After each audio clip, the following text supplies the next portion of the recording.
কাঙ্কর দেখি দাও আমার মাছ বলো টাটা বলো বাই বাই বাবা বলে দাও না টাটা হেঁটে দাও একটু হালকা করে হাসো হাসো হাসো আচ্ছা ঠিক আছে হাসো আসবে না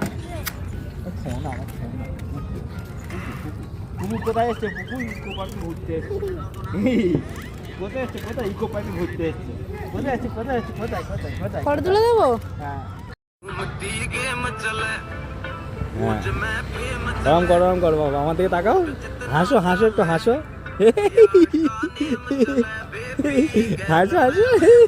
আমার সোনা রে ও আমার সোনা না হাসো আটটা ও আমার সোনা গো আহারে আমার পাপা। হ্যালো গাইস, ভীষণ ব্যাড লাগ আমার, কারণ হচ্ছে আমি এসেছিলাম ইকো পার্কে, এখন শীতের সময় 7:30টার সময় বন্ধ করে দেয়। আমি তো ভাবলাম যে 8:30 বন্ধ করে 9টার মধ্যে বেরোতে লাগে, তো টিকিট কাউন্টারে বন্ধ হয়ে গেছে, টিকিট দেয়নি আমাকে। তো কি করবো, এই যে আউটসাইড যেটা আছে, এই যে আইপিএল টাওয়ারটার পাশে, এখানে এসে ভিডিও করে তাই কিনা